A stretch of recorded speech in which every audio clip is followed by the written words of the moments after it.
Okay, thank you for coming back so quickly. My name is Mark Hennessy. I'm in the day job as news editor of the Irish Times. And my previous job, I was London editor of the Irish Times, and I think looking back, we'll probably see that in some ways as between 2009 and 2015, a period I think we will look back on in time as marking the high point, sadly, of Anglo-Irish relations, because I think things are perhaps going to get a little more difficult in the period to come, and let us hope that they won't, but all the indications are that it could be a little troublesome. Very briefly, the decade to come is going to be, or the commemorations to come, are going to be more difficult than anything that we have dealt with before, and I suspect that the debate centred around Brexit is going to make issues that perhaps could have been more easily managed, more difficult to manage, and there are going to be tempers expressed in the next few years that would be better left unsaid, but I doubt very much if that will be the case. Now, I'll just introduce very briefly, just by name, because you know who they are. From our right, we've Liam Kennedy, and then Brian Walker, and Ida Milne on my left, and Eunan O'Halpin. Now, I'll ask each of them to do a very brief introduction on the issue, very centrally, of the commemorations to come, and after that, we will throw it into questions and answers. So perhaps if we could start with Liam. Thank you very much, Mark. Is this working? Yeah. It is, yeah. Good. I suppose as historians, we should be delighted with commemorations because it's part of public history, and it's from our point of view, it's rather good to see history close to the centre of all kinds of political and social debates. One of the things, just to go back a little bit, just 2 years to the centenary of the 1916 Rising, I remember there was great anxiety around that, and to some extent I found that puzzling. I mean, I can understand why Heather Humphreys, the minister responsible for the official commemorations, and indeed she handled it incredibly well. But perhaps this is too optimistic, but I thought there was excessive anxiety at the time, and that turned out to be the case.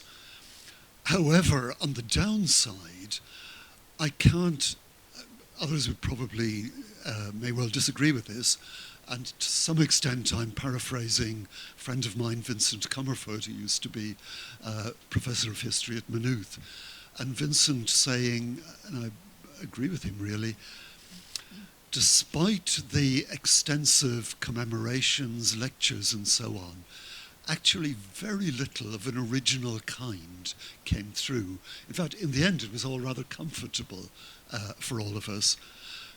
So maybe what is coming up will be more anxiety-making, but possibly somewhat less anxiety-making than some would suggest, some are predicting. And could I, as an addendum to that, add what I would really like, which I don't think we got with the centenary celebrations, commemorations of the 1916 Rising, was a kind of root and branch reappraisal of what went on between 1919 and 1923, or wherever you want to draw the end line. I suspect that's probably out of line with what most of the others will say, but that's my provisional position at the moment. I like the word provisional. In the recent past, commemorations have often been occasions of discord and conflict in Ireland, north and south. Referring to the 1960s, Sir Kenneth Bloomfield has written, "Anniversaries are the curse of Ireland. It does not seem to matter that some of these demonstrations annoy or infuriate other people. This is indeed, for some of at least of the participants, a principal attraction." But I've got to say things have changed enormously. And I'm very impressed how over the last 2 decades, anniversaries have become inclusive, people have become more understanding of other people's history. One example of that is since 1998, the Irish President, it began with Mary McAleese, holds an event in early July to commemorate the Battle of the Boyne, inviting people to that, Orangemen and others to that event to reflect descendants of Williamites and Jacobites today marking this historic event. And the amazing thing is this, that in Ireland today, the only place where there's an official commemoration of the Battle of the Boyne is not in Northern Ireland on the 12th of July, because they're not public government events. It's actually in Ars and Uachtaráin. How things have changed. This Armistice Day, I was in Enniskillen, very impressed. At that ceremony, Arlene Foster was there, Heather Humphreys was there. They laid wreaths at the cenotaph in memory of those who died in the First World War, as well as those who died in the Enniskillen bombing. And afterwards, there was a parade from the cenotaph to the cathedral. And in that parade, there were members of the Royal British Legion, as you would expect, but as I never expected, there were ex-soldiers of the Irish Army there, marching, a large contingent of them, wearing their blue berets, marching through the streets of Enniskillen for that occasion. And the final event I want to mention is a photograph that appeared in the Irish Times in 2008. It was after a service in the Galway Cathedral to remember all those from Galway who died in the First World War. Now, commemorations of the First World War have been amazing. They've been such inclusive events, and it shows how shared history can be very positive. There were two people standing in that photograph. The first was Eamon O'Keefe. The second was John Gorman. Now, who are those two people? Well, Eamon O'Keefe will be known to you because he is a Fianna Fáil TD, he was a government minister, and of course he's grandson of Eamon de Valera, who in 1916 occupied Boland's Mill in pursuit of a republic. John Gorman you will not know. His proper name is Sir John Gorman MC. He's the winner of an MC for bravery in Normandy in 1944, when he took out a Tiger tank on his own, a German Tiger tank. He then became an officer in the Royal Ulster Constabulary. He then became an Ulster Unionist Assembly member in the Northern Ireland Assembly. And he was standing there beside O'Keefe, these two Northerners, North and South, these two people, North and South. But it was more significant than you think, because Sir John Gorman had an interesting background. His father was Major Jack Gorman MC, and he was the last adjutant of the RIC barracks in Phoenix Park. And in 1922, when they handed over the barracks to the British military, in 1922, he and his friends drove north for loyalty to king and country, and he then joined the RUC. So there were these two men. One was a son of Eamon de Valera, the Republican. The other was a grandson of this inspector in the RUC and last adjutant of the RIC barracks, standing together on this occasion. So it just shows how these events can be inclusive and in many ways are very positive. Thank you. Hi, I'm a social historian who works, I suppose 50% of my work is done on the 1910s, looking at health and I suppose ill health rather than health, and at poverty in Ireland. And this was a great fuel for the revolution, even though I don't work directly on political history. So this is, the commemorations is something I'm very much interested in. But to go to a much more personal story about why I'm interested in how we remember. I was born in 1960, and you know what they say about a woman who'll tell you their age, they'll tell you anything, watch out. I grew up in a Church of Ireland family. My family have been Protestant for 400 years at least, and mostly in the southeast of Ireland. And we survived through the rebellion, 1798 rebellion. We survived through the Decade of Centenaries, when my grandfather both had a grave dug for him twice by the IRA, and also drove a bread van in an atrocity that was committed by the IRA, and about which we know nothing, because he kept his promise never to say anything about it. So our relationship with the anniversaries is quite complicated and perhaps very, very interesting. In 1966, in our tiny Church of Ireland National School in St. Edmunds in Ferns, as the youngest child who could read Irish in the school, I was 6, I was asked to haul up the proclamation onto the wall, the one that was sent around to all national schools, and to read it, and I did it. And I think that was very formative for me, because I turned into a rabid, roaring Republican for a couple of years until I perhaps got sense. And my father was deeply distressed because at one stage I professed a great love of Eamon David Era. But I did walk around singing with the Jolly Ploughboy with a rifle, a toy rifle, over my shoulder.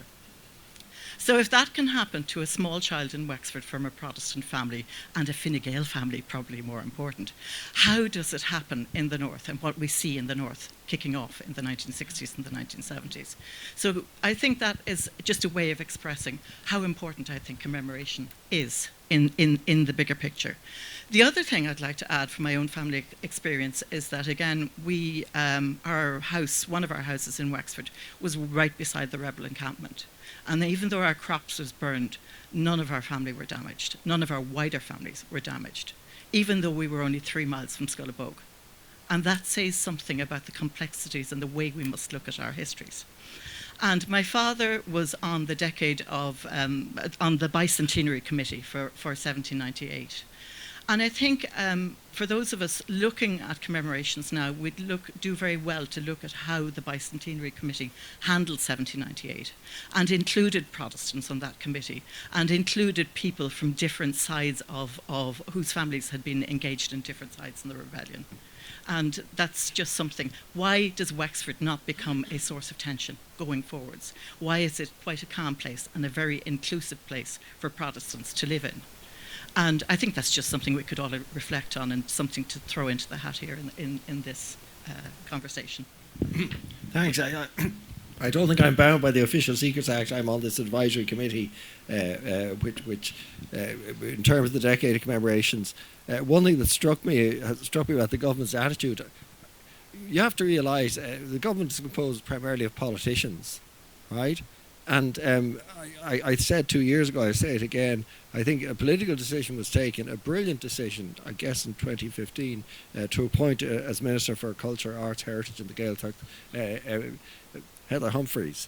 Heather Humphreys, who most people hadn't heard of before, but who comes from Monaghan, but a part of Monaghan that by rights should have been in the north. She comes from a strongly unionist background, if you like, in terms of her family history, and she patently was herself trying to get to grips with the sort of the music, traditional music of 1916 and all that went with it, because she had largely missed out on that, if you like, because of her upbringing and background. And she did a fantastic job. To be cynical, I think appointing her was brilliant. Also, not because she turned out to be extremely good, but also she's a woman, harder for the Shinners to attack. And she's a border Protestant. They don't want to, they didn't want to be seen to be, because I don't want to be cynical about Sinn Féin, of course. But I think it was very interesting, the state giving ownership, in a sense, and leadership. That choice showed in some ways why politicians are politicians and why most of the rest of us, we may think we know better than we're not nearly as smart in some ways. In terms of 1916, to take up Liam's point, I quite agree. There's no interrogation. There was a gentle default to a kind of a soft nationalist. Usher wasn't a great position. We did bring women into the discussion very much. Right, women suddenly got discovered as revolutionaries more than as victims. There was very little about the wives of people who died or whatever. It was all about the sacred families and so on. I was a bit uncomfortable with that, and about the handful of women activists. I thought that was ahistorical. I thought it was interesting in terms of the wider British Isles. I would say this. We had a commemoration, a state-sponsored event in 2013 to commemorate the Dublin lockout, which had nothing to do with the Irish Revolution, except that to some extent to produce the citizen army. But that basically was the trade unions and labour's bit of the commemorative thing, right? But it was, to quote Porrick Yates, the great historian and trade unionist, this is a British labour dispute. The enemy there were primarily, the kingpins of the Irish Nationalist Party, and Irish separatists generally had no interest in the tram workers or their grievances. But yet it becomes part of the narrative. right? In 2014, I don't know if any of you were at the Curragh. I was there on March the 30th, the day of the centenary, because I organised a centenary conference for the Curragh Mutiny, the biggest single crisis in civil-military relations in British history for 300 years. And there wasn't a mention of it in Britain, not at my conference, I don't mind that. There wasn't a mention of this, there was no, on this day kind of thing, where the army was suborned, or certainly people set out to suborn the army, not to do its duty if told to do so in relation to Ulster, right? So it shows us not only the Irish who sometimes forget things. Generally, what we pushed for as the historians on the advisory committee was archives, archives, archives, and we succeeded in that. We've got the pensions archive open, which is just amazing. I wrote an op-ed piece in 2006 for the Business Post saying there are 17,000 files in this collection, and they should be released while some of the children of the people concerned are still alive. I was, of course, as usual, completely wrong. To date, there's over 300,000 files. And nobody writes as movingly or in such detail or as precisely and legalistically also as when they're looking for money, right? It's an extraordinary archive. A lot of it has been digitized. A lot of it is so huge won't be, but it's amazing even what's there, and it's been brilliantly organized to date online. So that's been a triumph. But the public stuff, the whole point was not to let, frankly, whether you like it or not, was not to let Sinn Féin dominate preceding events. I think Sinn Féin were wrong. They boycotted, in effect, most of I just finally had quite a moving small ceremony on the 8th of May 2016 in the South Dublin Union, St James's Hospital, which is a patient. But and there Liam Cosgrave spoke outside the nurse's home. Liam Cosgrave was then about 94. Stood up and spoke outside the nurse's home beside Cathal Brugha, the grandson of Cathal Brugha, with whom they'd fought jointly there in 1916, and of course in the end of June 1922, Cathal Brugha's grandson, also Cathal, was shot dead as he left the Gresham Hotel. And I think that was interesting, and I think it was shameful that there was nobody there from the current curators and possessors, as they see it, of the Republican flame. Nobody would attended that ceremony and tried to. I have to say, Mr. Cosgrave made a very brief speech, but standing up at that age, at 94, standing up, it wasn't that warm, and spoke into the mic and so on. I thought that in itself was very powerful, and there was hardly anybody there. Okay, before going to the floor, perhaps a question for the panel. If you look at the way in which we've worked, the government and historians and so many other people have worked over the last decade to prepare for the commemorations that have taken place to date, is there anything that we need to do differently for the commemorations to come?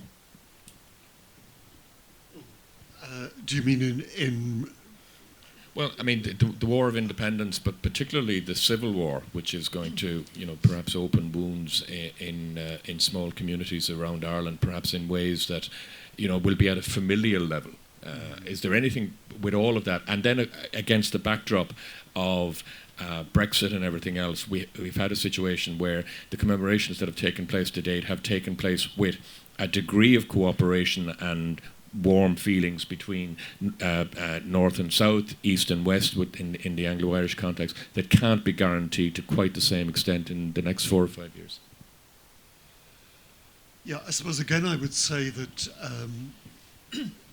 we have to engage with that troubled past as openly, as bravely, as courageously as possible. I mean, I don't think it should be kind of community relations type PR exercise. Sorry, can you hear me? I'm all in favour of the Community Relations Council in Northern Ireland, but it doesn't necessarily produce good history and doesn't necessarily oblige us to face up to our troubled past. I mean, I suppose my fear is a rather different one, which is of tiptoeing round these quite fundamental issues. The other thing that concerns me, I suppose, is we now have more organised rewriting of history at a populist level. I'm thinking particularly of the 50th anniversary of 1969, and it will be 1970 and thereon. I mean, it's interesting, for instance, that the Civil Rights Campaign, particularly 1968-69, we did have an organised, concerted effort by Sinn Féin particularly, also by some dissident Republican elements, to rewrite drastically that story. And so far, fingers crossed, it seems to me it has gone quite well. I mean, participants like Eamon McCann, Seamus Mallon, you mentioned earlier, so many others came out and said, look, we were the ones who were there. Brian Walker as well, in Derry, or Londonderry, or Londonderry, as I sometimes suggest. It did backfire. I mean, Sinn Féin organised alternative events, organised an alternative 5th of October march. But by and large, it lacked authenticity. Now, as we move into 1970 and 71, then of course it becomes much more difficult. The conflict is much more intense. But I am hoping that engagement between participants, many of whom are alive from that period, and historians and others, social anthropologists. Just as an aside, a social anthropological friend of mine, Dominic Bryan, always says commemoration has nothing to do with history, nothing to do with historical events. It's about the present. And that is a half-truth. I mean, we couldn't concede that fully, but he really does have a point. And in a way, what has happened so far with 50th commemoration of the Civil Rights Campaign illustrates the social anthropologist's point. That's very much about the politics of the present in Northern Ireland, and that will continue. But I think our responsibility and the responsibility of the wider community is to engage actively with at least the more propagandist versions of the past. I'll leave it there, I think. If I may comment about the last decade, we've had a decade of centenaries, and for the earlier part of this, we are now in the decade of centenaries, and for the first part we had it easy because there were events we could share, events where could become inclusive. This is not going to be possible for many of the events that are to come. When we go to the War of Independence and Civil War, there will be events which people have very, very different views on. And I don't think we need to expect people to have a shared history over what happened in these matters. What is important, however, is when people do recall events that were important to their community, they do it in a reasonable manner, to try to explain where they've come from. They should try to understand where other people stand. And I like to think, because of the tolerance that has been shown in the first half of the decade of centenaries, this will happen. People will make an effort to be respectful.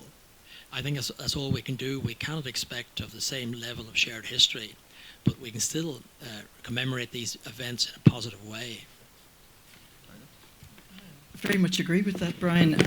I work again very closely with memory and of the Spanish flu, and when you're looking at something like that, you're dealing with exquisitely sensitive memories, even though it's something that happened 100 years ago. And again, here we're going to be looking at events that have happened within families, events that divided families. And historians, sometimes we might be travelling a considerable distance to go and talk about an event on which we are actually experts, but going into a local community where something like that happened. And we have to be very, very sensitive that there is fresh local memory and fresh local pain there from those events. But equally, the local community and us can have quite a good conversation, and that's been happening very much so heretofore on the Decade of Centenaries. But I think it's one of the important things also as historians is we have to remember not to try and find pat narratives about this. We have to remember to ask important questions and to listen carefully, rather than to try and find convenient narratives. Because it's all too easy to try and find a satisfying story that makes sense to us as historians, but which the local community may completely disagree with.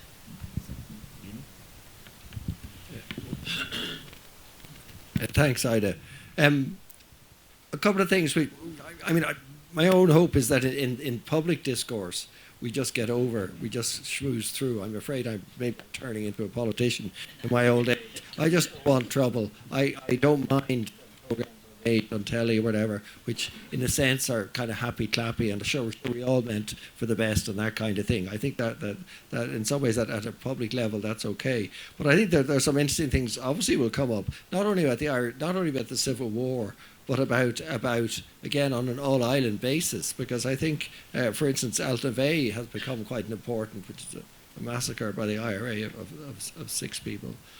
In Armagh is quite has become a sort of quite an important icon in it seems to me in Northern Ireland, and I think that's very important. But if you link Altnavay to what happened the previous year in the same parish in the next townland where 4 young Catholics are taken out and shot, you see what I mean?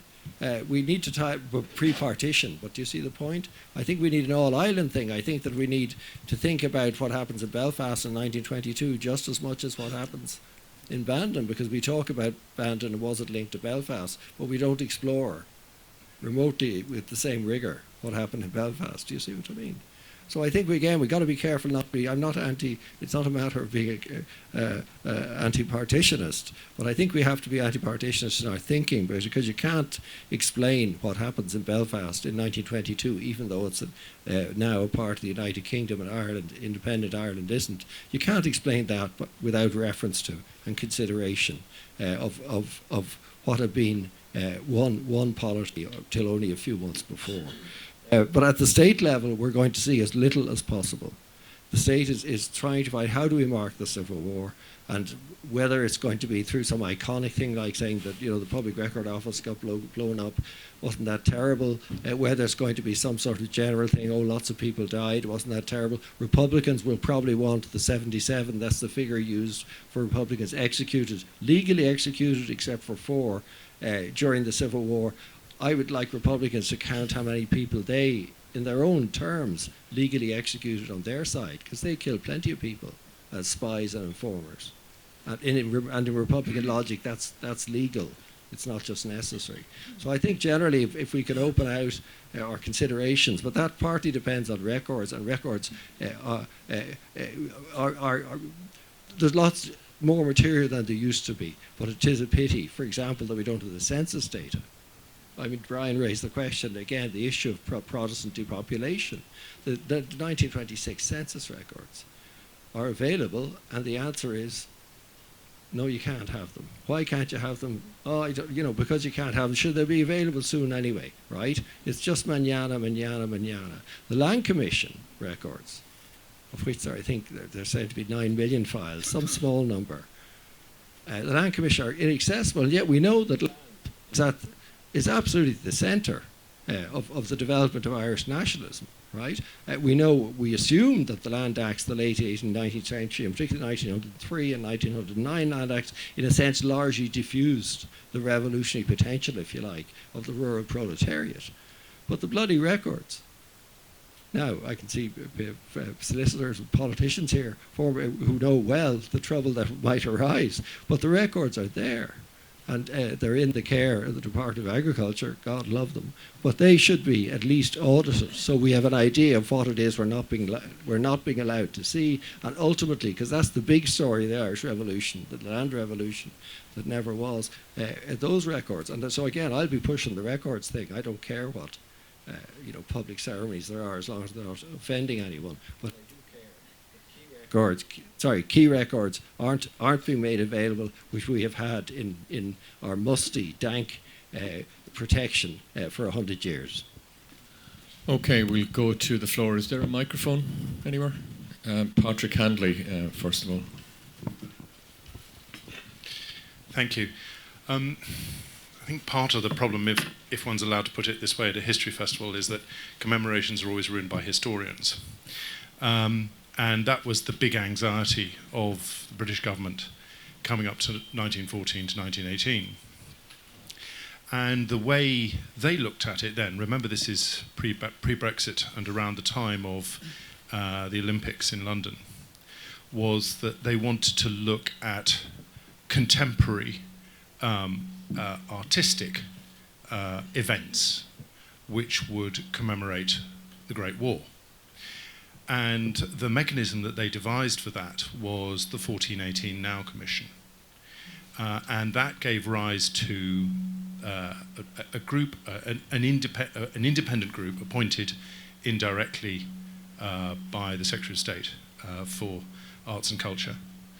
And that group then oversaw a process of adjudicating which artists might be supported for the works of art that they then, independently of their own volition, produced, and it moved it at 1 arm's length or even 2 arms length from government. And that gave rise to the Poppies at the Tower of London that then toured Britain and was an enormously popular occasion which gave rise to people asking what the Great War had been about. It sponsored the creation of the commemoration of the first day of the Somme, which was the appearance throughout public spaces of people in uniform who did not speak to any passers-by, but simply produced a card saying, "My name is so-and-so, I died at 8:02 on the morning of the 1st of July, 1916. And it produced the great colorized film, the Peter Jackson film, which came out last year, which was a huge re-edit of all the film material from the First World War. And I think that process is probably one that the panel might like to consider, because what it does is it removes commemoration from competing schools and competing theories of history. And it gives huge popular engagement in the topic to the general populace. Any other? Have we anyone else for the moment? Okay, well, perhaps we can just deal with that question in terms of using... I beg your pardon, sorry, I was forgive actually me. going to make almost the same point and to point out that two of the most influential pieces of artistic engagement is Anna Byrne's Milkman, the novel, and an installation that was here 2 years ago during the Skibbereen Arts Festival called The Souvenir Shop by Rita Duffy, both of which really explored, from an artist's point of view, items relevant to the Decade of Centenaries. So I guess I just want to reinforce your point that you made and ask the panel whether an artistic approach, which is often so much more able to deal with complex issues, and I'm often reminded of the aphorism that for every complicated question there's a simple answer and it's wrong. Whether the artistic approach has a lot of validity rather than a strictly historical approach. Well, that's the question. Anybody got answers to it? Perhaps I could pick up very quickly on that. This is a simple answer, so it probably is wrong. I'm glad you mentioned Rita Duffy. She has a wonderful sketch in colour of a punishment beating, punishment shooting. And I remember talking to Rita about this, and I said, it's incredibly graphic. It seems to capture the horror of that episode. And she said, well, I'm glad you say that. I almost witnessed it. It was somewhere in West Belfast. She was going into a building to give a talk, I think, heard 2 shots, came out and saw this young lad on a piece of waste ground with blood oozing out of both legs. And so she captured that, and we have that. Incidentally, that is a dimension of the Northern Troubles, which tends to get relatively little attention, not only in the south of Ireland, but in the north as well. And that is one, I would argue, one giant aspect of the Troubles, both on the Loyalist side and the Republican side. I mean, the casualties are pretty well the same, several thousand on both sides. And so kind of parity of disesteem, if you like. But I do take, I'm just using the Rita Duffy example as just one instance encapsulating a much larger historical phenomenon. But yes, I would be very much in favour of that. Sorry, Lynn, but that's culture perhaps exploring the Troubles from '69. How would culture explore the Civil War and the War of Independence? Can I make a comment on that? I agree that art may be a way to commemorate these events and do it in a way that has got a broad appeal. When the point was made about how the First World War was commemorated, I initially thought to myself, well, it's much easier to deal with the First World War in Britain because everyone agreed, there was a consensus really over what happened and general sympathy. I then thought that in the case of Ireland, all these wars, whether it's the 1916 Rising, what happens 1918 to 21, the Civil War, they can all be seen as civil wars over which there's enormous division of opinion. So for that reason, my initial reaction was not positive. But on the other hand, when I think what happened about the First World War, I mean, we did mark it in an inclusive manner, but that would not have been possible 30 years ago. 30 years ago, this event was not marked in an inclusive manner, but we came to do that. So possibly, although I said these events will have to be marked separately, perhaps that is true, but perhaps it is possible out of all that there may be a sharing of common suffering, a sharing that is possible, and art here may play an important role. Ida? I think the historians still should have a voice as well as the installations. That it's not an either or. St. Patrick's Cathedral did a very moving falling leaf installation for the First World War, where people put wishes or thoughts for their lost ones, and they were put on strings from the roof in St. Patrick's. And there's a little bit of it still there if anybody wants to go in and see. I was actually thinking backwards to a talk that Linda Conley did from this stage last year about women and abuse against women during the revolutionary period, and maybe we could have an installation of shorning, of the cutting of women's hair when they were shamed for association with different activities during the rebellion. And you're actually exciting quite a lot of thought in my head about how the women historians who work on women in the revolutionary period could maybe do some kind of event like this. Could I ask, is Ida volunteering for the first public showing? sharing? Gladly. Anything to get rid of the grey locks. And be bald like all the other historians.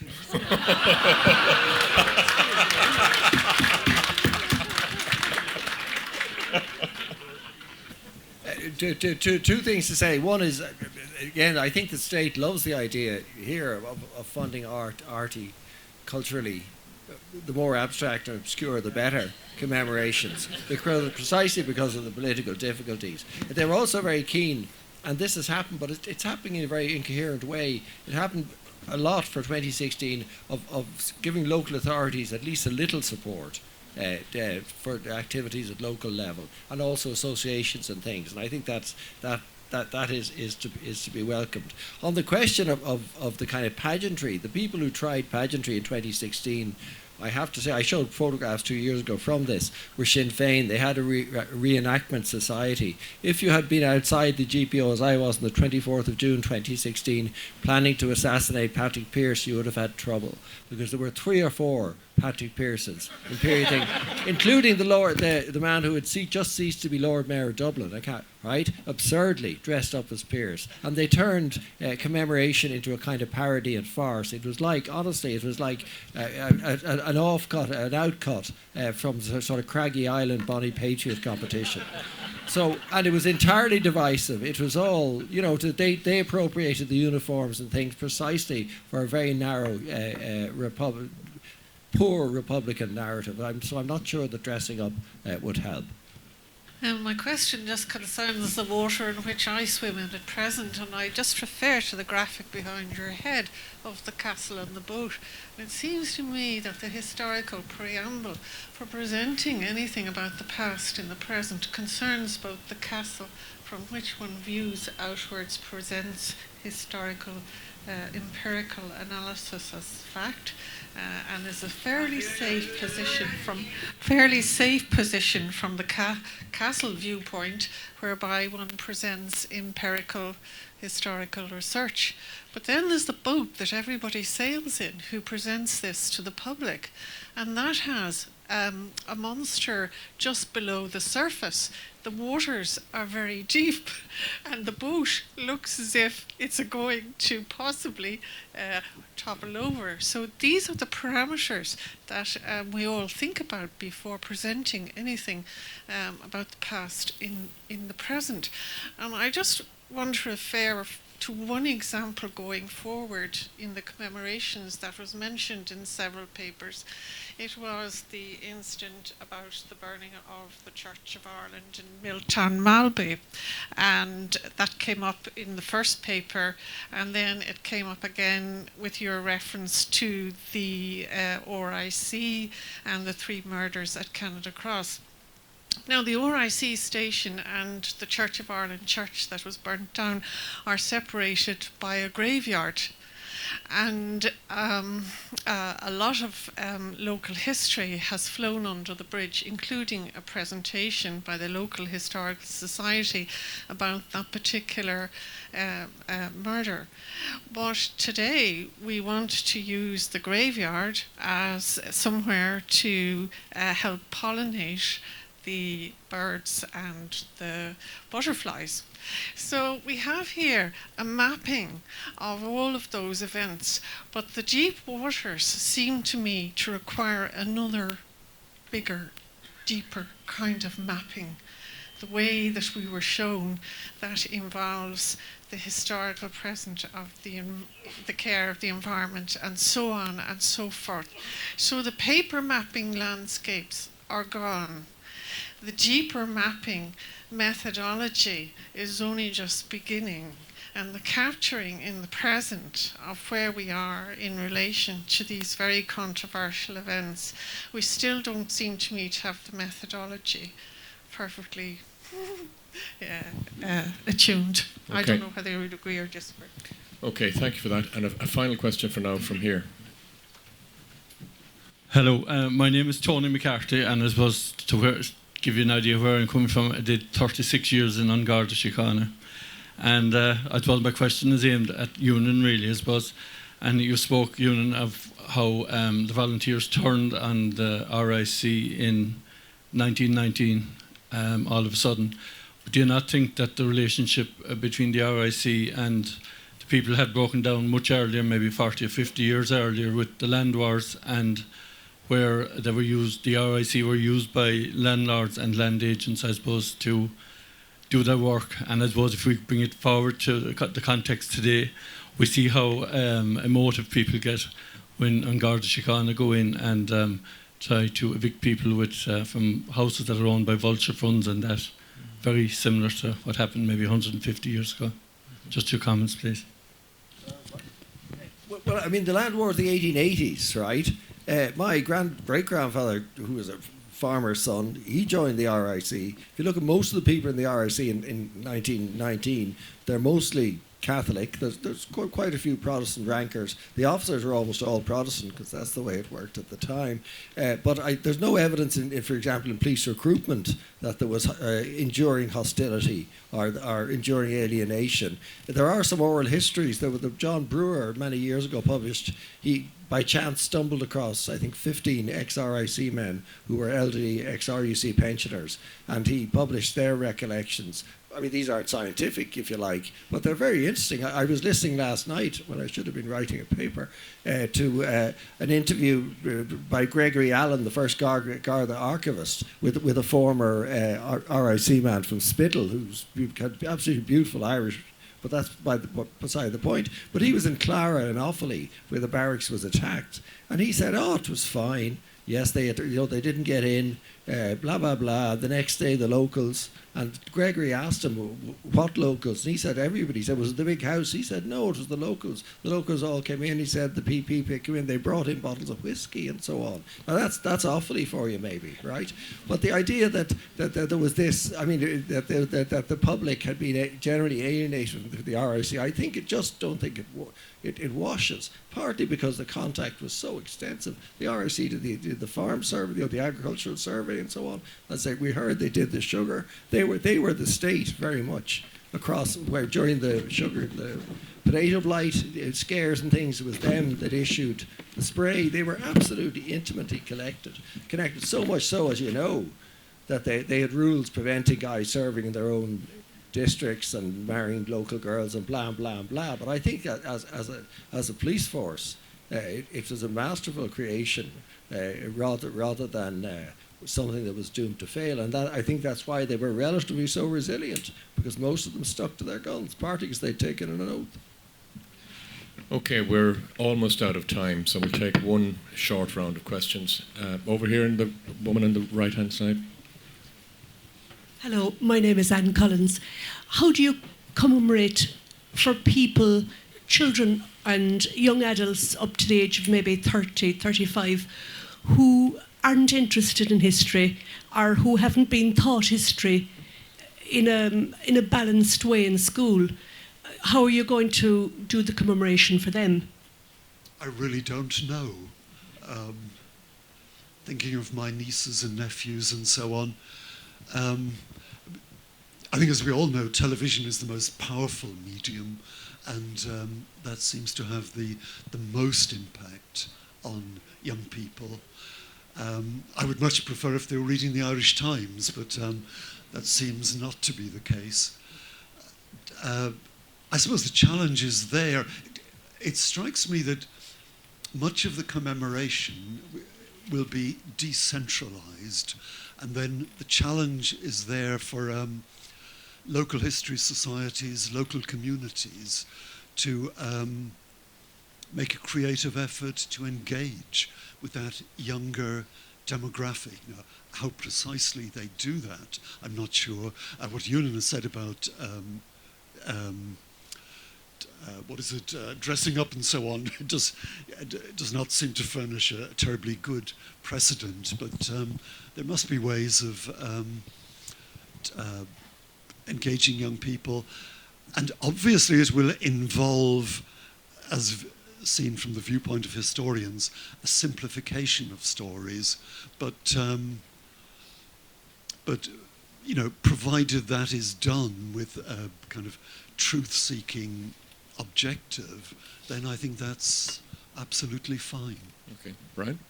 I'd be positive that the educational system. I would be positive that the educational system would play a good role here. In Northern Ireland, we had a programme called Education for Mutual Understanding, and part of that was a greater use of history. So I would hope in the years ahead this would be the case again. I agree with Liam that there'll be a lot of local effort, and I think that's where most impact will be made. Okay, Howard? Well, I suppose I do an awful lot of outreach history, so I can probably answer that question pretty closely and personally. I lecture in Carlow College and I teach first through fourth years there. And one of the ways we engage very much is by making it personal to them. So using some of these wonderful resources that we now have We tried to say recreate a street in Tullow Street in Carlow, see who lived on it, how did they engage with, say, the revolution, what was the religious composition of them, were they English born, were they part of the barracks. We look at all those kind of things to try and create their local environment, and often in Carlow we have a strong migrant population now, and we get them to show what Carlow was like in the 1910s by looking very closely at the records that we have available. We also look at the newspapers. We show a kid a newspaper and they just adore it. You look at the online services of things like the Irish Newspaper Archive or the Irish Times, the historic Irish Times, and they will get lost in it as soon as they start reading it, particularly the ads. They love the ads. So, that kind of very close engagement with them, go local with them and pick something that they're interested in. Like if they're interested in soccer, get them looking at matches and how they were covered and things like that. And I do a lot of, I supervise a lot of Bohemians and Rangers type research projects, because if you really want to engage young people, you get them interested and looking in the past at what they're interested in the contemporary. I'm not sure what I could say, but you ask either of my sons who are 31 and 35 anything about Irish history and they'll say, they won't say anything because they both are musicians and their ears are permanently glued to other kinds of sounds. I think every generation has a worry that the next generation won't understand, and there's newfangled things, and there's this thing called the telephone coming along. 120 years ago, Sir Thomas Heath, one of the heads of the Treasury, opposed the introduction of telephones in the Treasury because he was afraid that it would reduce the ability of civil servants to write concise minutes.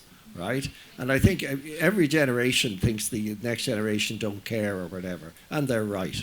But the next generation get older and then do begin to care. I don't want to be too flippant, but I think, I wouldn't worry too much. But I wouldn't put it on the education system. I wouldn't praise it in the past, and I wouldn't leave it to it in the future. It's a wider kind of civic and communal and sometimes family engagement that does the trick.